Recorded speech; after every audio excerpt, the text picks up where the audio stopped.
여러분 안녕하십니까? 오박사의 공연예술 이야기 138회입니다. 지난 137회에서는 장루이 바로의 자서전 인생유전이라는 책의 내용 중에서 아르토 관련 내용을 소개해드렸습니다.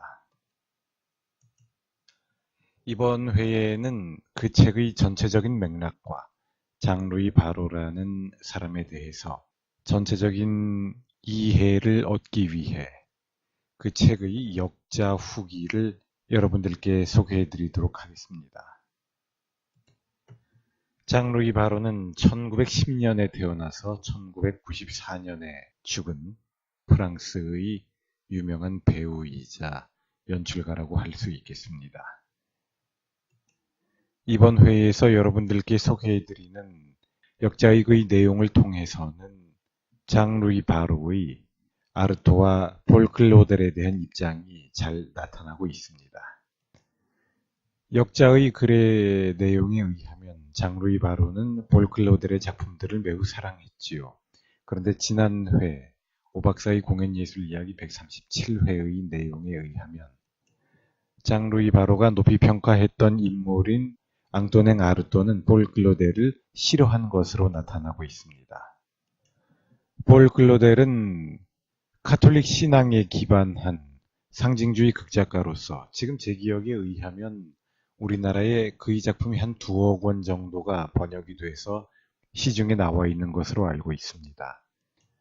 그의 작품들은 매우 아름답고 심오하고 그의 작품들을 읽어보면 상징주의 드라마라는 것이 어떤 것이다라는 것을 아주 잘 이해할 수 있습니다.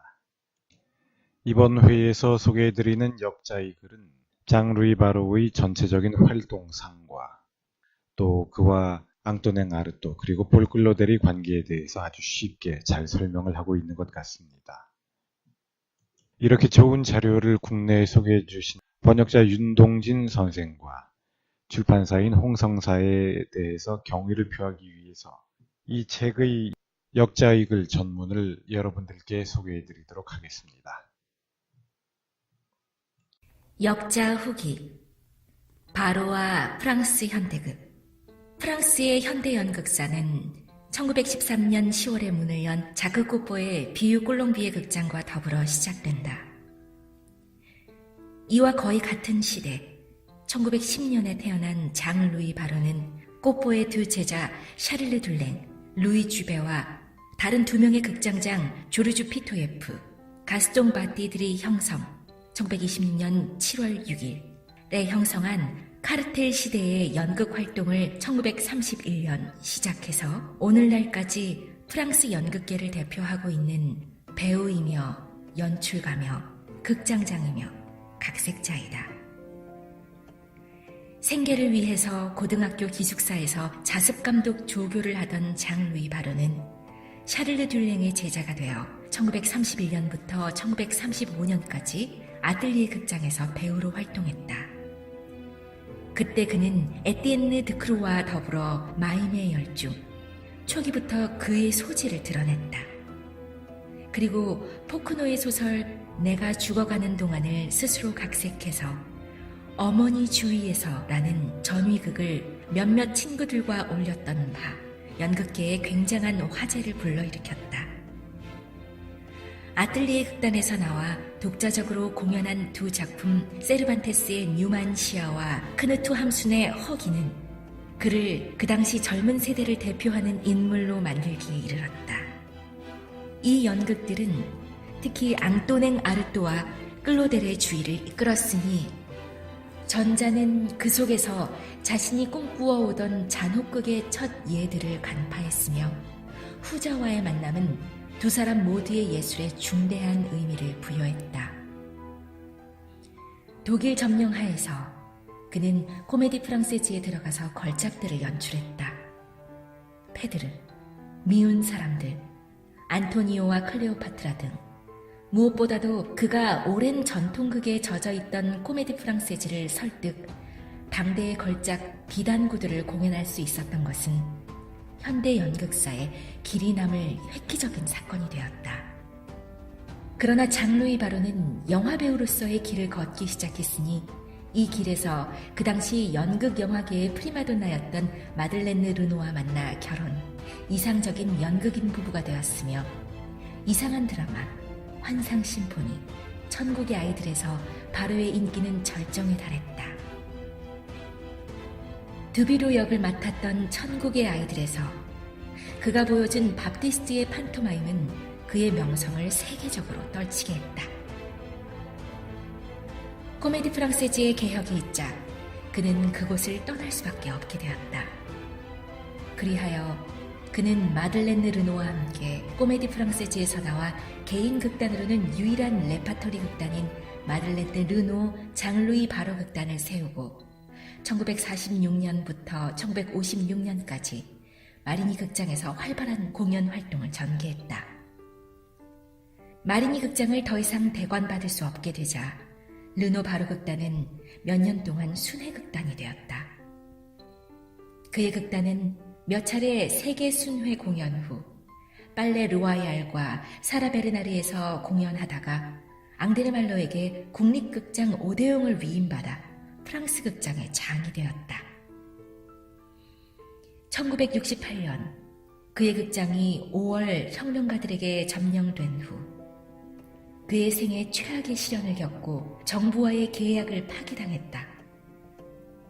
그는 쑥대밭이된 르노 바로 극단을 재정비하여 라블레 공연으로 대성공을 거두고 지금까지 계속 활동 중이다. 장 루이 바로는 현대 연극에서 최고의 역량을 발휘했다. 그는 대모험을 시작할 때마다 폴 클로델의 주요한 작품들을 하나씩 시도했다. 코메디 프랑세즈에서의 비단구두, 마리니 극장에서의 정오의 분할, 프랑스 극장에서의 황금머리가 바로 그것이다. 현대 관객들은 장루이 바로 덕분에 무대에서 너무 오랫동안 소외되었던 부르의 명작을 알게 된 것이다. 그의 첫 작품들이 그를 전위적인 연극인으로 규정지었다면 카프카의 심판, 장준의 병풍들 등의 공연은 그가 그 길을 계속 지켜왔음을 입증한다. 반면에 고전극 분야에서 명성을 떨치던 아내 마들렌느 르노의 협력으로 높은 수준의 고전작품 이중변덕, 베네리스, 앙드로마크를 올렸을 뿐만 아니라 통속희극 아멜리를 보살펴라 나 멜로드라마 곱추까지도 능란하게 다루었다. 빨레 로와얄 극장의 배경에서 영감을 얻어 오펜바하의 파리의 생활도 놀라울 정도로 성공적인 공연을 했다. 그는 장하누이의 걸작 연습, 지로드의 유작 루크레티우스를 위하여 셰익스피어의 최고의 걸작 햄릿을 놓치지 않았다. 또한 총체 연극에 대한 끈질긴 추구로 몇몇 연극에서는 전대미문의 풍요한 무대 이미지를 형상화했다. 클로델의 크리스토퍼 콜럼부스, 아이스킬로스의 오레스테이아, 셰익스피어의 헨리 6세 등이 그것이다. 그는 한 편의 완벽한 작품을 이룩하기 위해서 연극의 모든 분야에서 수도자적인 추구로 철저하게 연극성을 찾았다. 반면에 민중극장과 더불어 베르톨트 브레이트의 천재성 있는 거부바 등을 보여 그의 작품은 한 편도 공연하지 않았다. 그러나 이오네스코의 코뿔소, 베케트의 오 행복한 날들, 장준혜의 병풍들의 명성을 떨치게 해주는 데는 일익을 담당한 셈이다. 비록 배우로서는 일부 관객 및 비평가들에게 반박을 받기도 했지만 연극운동가로서의 장루이 바로는 혼신을 다해 연극에 봉사했다고 누구나 한결같이 인정하는 바이다. 일부는 그의 작품 선택 경향이 엄격하지 않고 때로는 일관성이 없음을 지적하기도 한다. 그러나 국제적인 수준에 달한 모든 프랑스 연극 운동가들 중에서 바로야말로 가장 현대적인 작가들을 무대에 올렸고 계속 올리고 있는 독보적인 인물인 것이다.